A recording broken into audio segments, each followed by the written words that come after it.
Good afternoon students. आज मैं आप लोगों को मोबाइल टेक्नोलॉजी के बारे में बताऊंगा।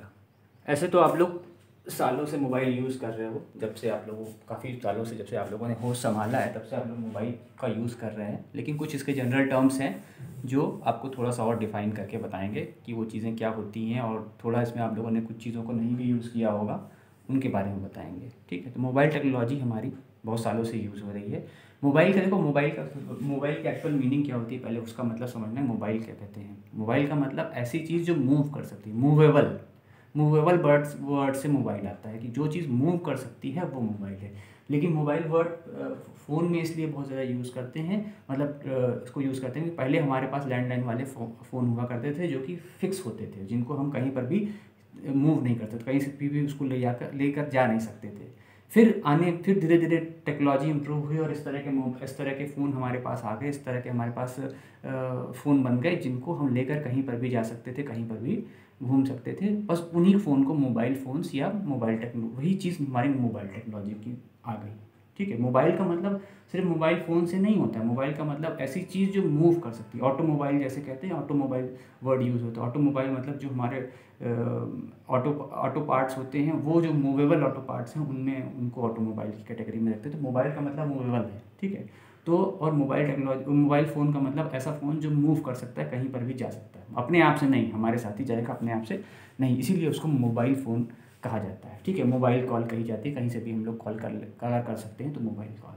तो ये चीज़ें आप लोग सालों से यूज़ कर रहे हो, देख रहे हो, समझ रहे हो, वो सारी चीज़ें हैं। लेकिन इसमें जो इसका बेसिक कॉन्सेप्ट है कि जब सालों पहले ये चीज़ें नहीं होती थी, तब उस समय लोगों को अगर ये कह दो, आज से अगर हम 20 साल पहले किसी से कह दें कि हम ट्रेन में बैठे बैठे फ़ोन से बात कर लेंगे, तो वो मजाक समझेगा उस चीज़ को, क्योंकि तब वो चीज़ें थी ही नहीं, किसी ने देखा ही नहीं था कि ऐसा पॉसिबल है।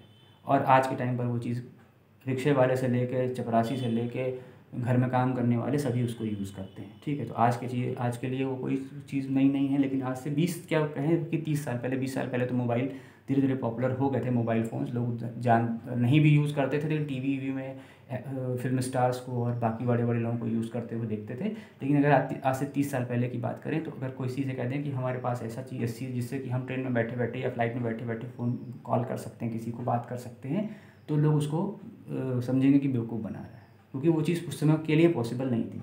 लेकिन जैसे जैसे टेक्नोलॉजी इम्प्रूव हुई और धीरे धीरे मतलब टाइम बीतता गया और चीज़ें और इम्प्रोवाइज़ होती गई, तो हमारी मोबाइल टेक्नोलॉजी भी बहुत फेमस होती। आज के टाइम पर मोबाइल टेक्नोलॉजी का वर्ड हमारे दिमाग में यही आता है कि मोबाइल फ़ोन्स या इंटरनेट या ये सारी चीज़ें। तो यहाँ मोबाइल टेक्नोलॉजी का मतलब ये है कि हमारे ऐसे फ़ोन जिन पे हम कॉल भी कर सकते हैं, इंटरनेट का भी यूज़ करते हैं, वो सब हमारे मोबाइल टेक्नोलॉजी के अंडर में आते हैं। ठीक है, फिर इसके अपने कुछ सब पार्ट्स होते हैं। ये सबसे पहले आता है हमारा एसएमएस। वैसे तो आप लोगों ने सुना है, इसका फुल फॉर्म होता है शॉर्ट मैसेज सर्विस और टेक्सटिंग। जो भी मैसेज हम छोटे मैसेज हम टेक्स्ट मतलब टाइप करके भेजते हैं, सेंड करते हैं, वो हमारे एसएमएस की कैटेगरी में आता है। एसएमएस की जो लिमिटेशन होती है वो हमारी 160 कैरेक्टर की होती है। 160 कैरेक्टर तक का हम मैसेज किसी को भेज सकते हैं। ठीक है, जब ये सब व्हाट्सएप और ये सारी चीज़ें नहीं होती थी, मतलब जब आज से 17-18 साल पहले जो हमारे नॉर्मल फ़ोन आते थे, तो उसमें कॉलिंग के साथ साथ हमें एसएमएस की फैसिलिटी प्रोवाइड होती है। आज भी है, लेकिन आज कोई यूज़ नहीं करता, क्योंकि आज उससे बेटर चीज़ें हमारे पास हैं। तो एसएमएस के थ्रू हम लोग एक दूसरे से कम्युनिकेट कर सकते थे कि जो भी मैसेज उसको, अगर कोई कॉल महंगी हुआ करती थी मोबाइल में, पहले कॉल बहुत महंगी होती थी। जितना मुझे याद है कि एक कॉल जो थी नॉर्मल, एक कॉल जो लोकल कॉल होती थी पहले 16 रुपये की हुआ। 1998 के टाइम पे एक मोबाइल कॉल 16 रुपये के आसपास की हुआ करती थी। अगर हमें किसी को, और दूसरी चीज़ कि अगर हमें कॉल रिसीव करना हो तो भी हमें 8 रुपये खर्च करने पड़ते हैं। ये 16 रुपये पर मिनट का कॉस्ट है और ये 8 रुपये पर मिनट। अगर हमें कॉल कर रहा है तो कॉल रिसीव करने के भी पैसे पड़ते थे। 8 रुपये आपको पर मिनट के हिसाब से कॉल रिसीव करके देने पड़ते थे, और कॉल करने के 16 रुपये पर मिनट के हिसाब से देने पड़ते थे। तो मतलब बहुत महंगी होती थी, और मोबाइल फ़ोन भी उस टाइम में बहुत महंगे होते थे। जो मोबाइल फ़ोन आज 1100-1200 रुपये में आता है, तब वो उस समय आज से 20 साल पहले 10-12 हज़ार का आता था, जिसमें कोई फ़ीचर नहीं होते थे। आज के टाइम के हिसाब से देखो तो कोई फ़ीचर नहीं था, लेकिन उस टाइम के हिसाब से देखो तो वो बहुत बड़ी चीज़ होती थी। मतलब वो एक स्टेटस सिंबल था, इसको लग्जरी आइटम की कैटेगरी में रखा गया। आज नहीं है, आज तो बहुत छोटी चीज़ हो गई है मोबाइल। लेकिन एक टाइम था जब इसको लग्जरी आइटम में रखा जाता था, मतलब बड़े लोग ही से यूज़ कर सकते थे, नॉर्मल लोगों की पहुंच से वो चीज़ बहुत दूर थी। तो एसएमएस उस समय बहुत पॉपुलर था, क्योंकि वो हर बार कॉल, मान लो थोड़ी सी बात करनी है तो भाई कॉल करेंगे, 8 रुपये खर्च होंगे या 16 रुपये खर्च होंगे, तो अपना SMS कर दिया तो वो फ्री ऑफ कॉस्ट हुआ करता था। या उसकी भी जैसे लिमिटेशन थी कि 50 SMS से 100 SMS फ्री होते थे, तो अपना उससे बातचीत हो जाती थी, तो उसका भी बड़ा यूज़ होता था। फिर जब वही मल्टीमीडिया मोबाइल से मतलब मल्टीमीडिया मोबाइल आने लगे, मतलब कीपैड वाले ऐसे मोबाइल जिनमें इंटरनेट की भी थोड़ी बहुत सुविधा होती थी और उसमें सब कुछ कलरफुल फॉर्म में आता था और भी तो कुछ कुछ फंक्शंस होते थे, तो वो हमारे उसमें मल्टीमीडिया मैसेजिंग सिस्टम शुरू हो गया, जिसको हम बोलते हैं MMS, मल्टीमीडिया मैसेजिंग सर्विस। इसके थ्रू हम लोग पिक्चर्स, ऑडियो, वीडियो जो भी था वो हम उसको सेंड कर सकते थे। तो वो जो SMS था उसमें वो टेक्स्ट सेंड होता था, और जो MMS हमारा आ गया उसमें हमारा वीडियो और ये पिक्चर्स और ये सारी चीज़ें सेंड होने की फैसिलिटीज़ आ गई कि हम किसी को भी वीडियो, और इसकी उस समय थोड़ी बहुत लिमिटेशन इसमें भी होती थी कि 300 KB तक की फाइल्स ही जाती थी। अब तो खैर ऐसा नहीं है, अब तो बहुत बड़ी बड़ी फाइल्स भी चली जाती हैं। तो जैसे जैसे टाइम चेंज हुआ तो वो चीज़ें थोड़ी काफ़ी हद तक इम्प्रोवाइज़ होती चली गई। ठीक है, तो और भी इसमें बहुत सारी चीज़ें हैं, जैसे सिम जो आते थे हमारे सिम कार्ड, उसमें भी दो टेक्नोलॉजी चलती है, आज भी चलती है। एक हमारी GSM चलती थी, एक हमारी CDMA चलती थी। GSM का फुल फॉर्म होता है global system for mobile communication. तो ये जो आजकल हम लोग जो सिम यूज़ करते हैं, जो हम लोग नॉर्मली जो सिम हम आप लोग यूज़ करते हैं, वो हमारे GSM सिम होते हैं। लेकिन CDMA सिम भी आते थे, CDMA मोबाइल फ़ोन्स आते थे। रिलायंस के पहले के जो स्टार्टिंग में जब रिलायंस ने फ़ोन निकाले थे, छोटे छोटे फ़ोन, मतलब ये नॉर्मल कीपैड वाले फ़ोन थे, वो CDMA सिस्टम थे। उनमें वो सिम जो था उसी मोबाइल के सेट के अंदर इनबिल्ट होता था, उसको हम निकाल नहीं सकते थे। और उसका जो प्रोसीजर था वो अलग था, इसका जो प्रोसीजर है वो अलग है। जो हम लोग यूज़ कर रहे हैं वो GSM वाला भी, अब तो हम लोग खैर GSM नहीं यूज़ कर रहे हैं, एक तरह से कहा जाए हम लोग 4G सिम यूज़ कर रहे हैं, GSM भी नहीं कह सकते उसको।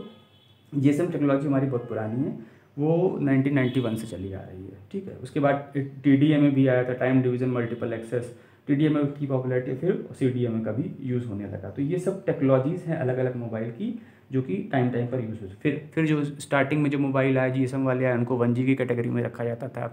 फिर जब उनमें थोड़ा और इम्प्रोवाइजेशन हुआ तो वो 2G की कैटेगरी में आ गया। उसके बाद हमारे आते हैं ये 3G, 4G और 5G। ठीक है, यह G का मतलब कुछ और नहीं है, जनरेशन से है। 1G का मतलब फर्स्ट जनरेशन, 2G का मतलब सेकंड जनरेशन, 3G का मतलब थर्ड जनरेशन, 4G का मतलब फोर्थ जनरेशन, और फिर 5G का मतलब फिफ्थ जनरेशन, जो कि जल्दी ही इंडिया में लॉन्च होने वाला है और बहुत सारी अदर कंट्रीज़ में लॉन्च हो चुका है। तो ठीक है, हर जनरेशन में कुछ ना कुछ इम्प्रोवाइजेशन हुआ था। जब 1G स्टार्ट हुआ था तो 1G में सिर्फ कॉल्स और SMS की फैसिलिटी हुआ करती थी, बाकी उसमें कुछ नहीं होता। जब 2G स्टार्ट हुआ तो उन्होंने, देखो नेट पहले भी यूज़ होता था, जिस तरह हम लोग आप एंड्रॉयड फ़ोन में आज नेट यूज़ कर रहे हैं उस तरह नहीं, लेकिन थोड़ा बहुत नेट यूज़ करने की फैसिलिटीज़ थी। तो 2G सिम तो अभी कुछ साल पहले ही बंद हुए हैं। तो 2G सिम पहले यूज़ करते थे, तो मैंने भी यूज़ किए हैं बहुत बार। 2G पहले 2G मोबाइल ही था, तो उसमें से भी होता था, मतलब उससे हम नेट यूज़ कर सकते थे। 1G में ऐसी फैसिलिटी नेट यूज़ करने के लिए थी, लेकिन 2G में थी, लेकिन उसकी स्पीड बहुत कम होती थी और डेटा लिमिट भी जो थी वो भी बहुत कम हुआ करती थी। फिर कुछ सालों बाद यही कोई, अब अगर हम इंडिया की बात करें तो कुछ सालों बाद, मतलब वही कोई 2016 में, आज से कुछ साल पहले 3G सिम 2016 में नहीं लॉन्च हुए थे, बल्कि 12 में लगभग लॉन्च हुए होंगे, एग्जैक्ट डेट नहीं पता है। तो 3G नेटवर्क इंट्रोड्यूस हुआ। वैसे 3G नेटवर्क इंडिया में इतने साल बाद इंट्रोड्यूस हुआ, लेकिन ये जो फर्स्ट 3G नेटवर्क था वो 1998 में ही इंट्रोड्यूस हो गया था। अमेरिका में हुआ होगा, लेकिन इंडिया में तो नहीं। इंडिया में तो शायद 2010 मान लो, या जैसे भी मान लो, तो उस समय रहा हो, एग्जैक्ट डेट नहीं पता कब यूज़ हुआ। तो ये हमारी थर्ड जनरेशन स्टार्ट हुई। थर्ड जनरेशन में ये फैसिलिटी हुई कि हम ऑडियो और वीडियो फाइल सेंड कर सकते थे, और हमारी नेट की स्पीड जो थी वो भी काफ़ी हद तक बढ़ गई। जो नेट की स्पीड थी हमारी kbps में ही पहले चल रही थी, kbps में ही थी, वो लगभग फिर mbps में चली गई। kbps मतलब किलोबिट पर सेकंड, mbps में मेगाबिट पर सेकंड, तो वो उससे काफ़ी हाई हो गए। 2 mbps तक की फैसिलिटी उसमें दी जाने लगी 3G सिस्टम में, और वो लोग हर महीने का लगभग 1.5 से 2 GB डेटा देते थे, जिसको हम लोग ईजिली यूज़ कर सकते थे। पहले एक टाइम मैंने ऐसा भी यूज़ किया था कि 300 रुपये में 300 MB डेटा मिलता था। ऐसा भी टाइम है, नेट सेटर था रिलायंस का, उसमें 300 रुपये खर्च करो तो 300 MB डेटा मिलता था, इतना महंगा था। और आज के टाइम पर डेटा कितना सस्ता हो चुका है। तो वो जैसे जैसे टाइम चेंज हुआ वैसे वैसे वो चीज़ें कम होती चली गई। तो 3G सिम्स तो आप लोगों ने भी देखे होंगे। तो 3G में हमारा 1.5 से 2 GB डेटा महीने में मिलता था, उसको हम लोग यूज़ कर सकते थे पूरे महीने तक, और स्पीड भी 2 Mbps तक की थी, मतलब फास्ट स्पीड थी। उसके बाद आता है हमारा 4G। 4G का मतलब फोर्थ जनरेशन में और चीज़ें इसमें हाई हो गई। It is an IP based packet switching integrated system with high speed data transmission of 100 Mbps to 2 Gbps। ठीक है, ये पैकेट स्विचिंग क्या होती है ये तो आप आगे चल कर पता चलेगा, उसका अलग वीडियो है मेरे पास, वो तो काफ़ी ज़्यादा डिटेल में चली जाएगी वो चीज़, उसमें नहीं बता सकते उसको। लेकिन यहाँ पर जब 4G स्टार्ट हुआ तो 4G में जो हमारी डेटा की स्पीड थी वो काफ़ी हाई हो गई, वो 100 Mbps से 1 Gbps तक की हो गई। ठीक है, 1 Gbps हमारे कंट्री में शायद ना यूज़ होता होगा या कहीं कहीं उसका यूज़ भी होता हो, 100% नहीं कह सकते, नॉर्मल यूज़र को 1 Gbps की स्पीड नहीं मिलती है, लेकिन ऐसी स्पीड इसमें अवेलेबल हो गई कि हम 1 Gbps तक की स्पीड आने लगी। मतलब 1 सेकंड में 1 GB समझ लो एक तरह का 1 Gbps का डेटा हम लोग डाउनलोड कर सकते थे। बहुत ऐसी कंट्रीज़ है जहाँ पर नेट फ्री है, वहाँ 15-15 मिनट के अंदर पूरी मूवीज़ डाउनलोड हो जाती हैं। ऐसा है, जो लोग बाहर रहते हैं, मेरे कुछ जानने वाले ऐसे लोग हैं जो लोग अदर कंट्रीज़ में जॉब करते हैं, बताते हैं कि वो छोटी छोटी कंट्रीज़ है जहाँ पूरा इंटरनेट फ्री है, गवर्नमेंट ने पूरा इंटरनेट फ्री कर रखा है सभी के लोगों, वहाँ बस सेकंड्स में, मतलब 10 मिनट के अंदर पूरी फिल्म डाउनलोड हो जाती है। तो ऐसी भी है, मतलब स्पीड है, वो स्पीड हमारी कंट्री में शायद हर जगह ना अवेलेबल हो, लेकिन बहुत सारी ऐसी कंट्रीज़ में अवेलेबल है। तो ये इसकी मैक्सिमम स्पीड थी 4G की, 1 Gbps तक का डेटा वो प्रोवाइड कराने लगे। टेक्नोलॉजी बहुत हाई हो गई, 4G हम लोग यूज़ करते हैं, सभी लोग यूज़ करते हैं, सबको पता है कि इसमें कितनी सारी एडवांटेजेस हो गई, बहुत सारा डेटा ये हमको देते हैं, डेली पर डे के हिसाब से डेटा मिलने लगा। जो डेटा मंथली मिलता था अब वो पर डे के हिसाब से मिलने लगे, पर डे वो 1 GB 2 GB डेटा इस तरह की स्पीड देने लगे। फिर आता है हमारा 5G नेटवर्क, जो कि कुछ समय बाद हम लोग यूज़ करेंगे, अभी तो नहीं यूज़ करते हैं। तो इस 5G नेटवर्क में क्या हुआ कि 5G technology refers to the 5th generation of wireless technology which was started in late 2010। मतलब ये 2010 से चल रही है, अभी हमारे यहाँ तो आने में शायद इस साल आ जाए, अगले साल तक ये यूज़ होनी शुरू हो जाए, लेकिन मतलब बाकी कंट्रीज़ में ये 2010 से ही स्टार्ट हो गई थी। In various parts of the world carriers have launch 5G technology but in many countries it is not yet begun functioning. कह रहा है कि बहुत सारी कंट्री, मतलब बहुत सारी कंट्रीज़ में ये स्टार्ट हो चुकी है, चल रही है, लेकिन बहुत सारी कंट्रीज़ में अभी भी नहीं स्टार्ट हुई है। It is a complete wireless communication technology with almost no limitation and higher portability to wireless world wide web. ठीक है, यहाँ पर WWW यानी चार बार W का यूज़ हुआ है, वायरलेस वर्ल्ड वाइड वेब के लिए ये बहुत ज़्यादा यूज़फुल टेक्नोलॉजी है। बहुत डिटेल तो इस टेक्नोलॉजी की अभी नहीं बताई जा सकती, क्योंकि वो यूज़ होने में ज़्यादा समझ में आएगी कि क्या चीज़ें हैं, लेकिन इसमें स्पीड जो है वो 4G से कहीं ज़्यादा हाई रहेगी और डेटा जो स्पीड है वो Gbps में ही होगी। वहाँ Mbps का सिस्टम धीरे धीरे हट जाएगा और Gbps में ही वो डेटा स्पीड होगी। और यहाँ पर इसमें वीडियोस जो होंगे वो HD वीडियोस के लिए ये बहुत ज़्यादा हमारा, ऐसा नहीं है कि बाकी चीज़ें बंद हो जाएंगी, बाकी चीज़ें भी चलती रहेंगी, लेकिन HD क्वालिटी वाले जो वीडियोस हैं उनके पर्पज़ से ये जो हमारी 5G टेक्नोलॉजी है बहुत ज़्यादा यूज़फुल हो जाएगी।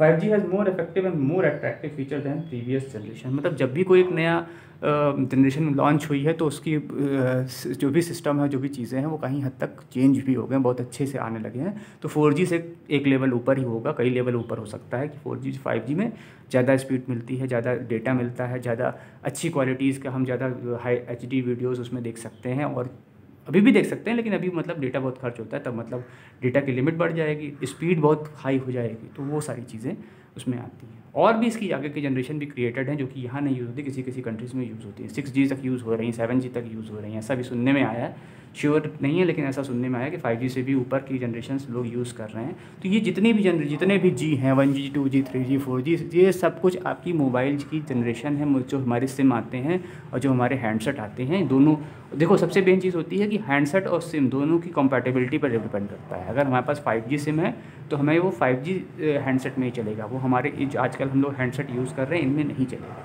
ठीक है, तो वो जो मोबाइल सेट होते हैं वो भी उसी तरीके से डिज़ाइन होते हैं, वो सिम के हिसाब से डिज़ाइन होते हैं, और जो हमारे ये सिम होते हैं वो भी उनकी भी टेक्नोलॉजी एक लेवल हाई ही होती है। ठीक है, तो ये जो आवाज़ें आपको सुनाई दे रही हैं, मेरे घर के बाहर सैनिटाइजेशन हो रहा है, आए दिन होता रहता है कभी कभी, तो ये वही नगर निगम वाले हैं जो बाहर सैनिटाइज़ करके जाते हैं, क्योंकि आज के टाइम पर इसका ट्रेंड ज़्यादा है भाई, प्रॉब्लम भी बढ़ती जा रही है, तो इस वजह से ये इतना शोर आ रहा था, वो ट्रैक्टर से सैनिटाइज़ कर रहे थे। ठीक है, हम अपने टॉपिक पे आते हैं। तो ये आपकी मोबाइल टेक्नोलॉजी की कुछ चीज़ें थी, जिसमें एक ब्रीफिंग थी जिसमें आपको ये बताया गया कि क्या चीज़ मोबाइल टेक्नोलॉजी और किस तरीके से वर्क करती है। ठीक है, और जो भी इसमें और भी बहुत सारी चीज़ें आती हैं, वो सारी चीज़ें बहुत डिटेल में हैं, लेकिन अभी वो उसके दूसरे वीडियोज़ हैं, वो दूसरे वीडियोज़ में जब आगे के कभी जैसे ज़रूरत होगी तो उसको उसके थ्रू बताएंगे। उसमें बहुत डिटेल में इन चीज़ों को मैंने बताया है, और बहुत उसकी सारी चीज़ें ओरिजिन से लेकर हिस्ट्री से लेकर कहाँ कहाँ क्या क्या मतलब बारीकियों के साथ सारी चीज़ें बताई गई हैं। Okay, thank you.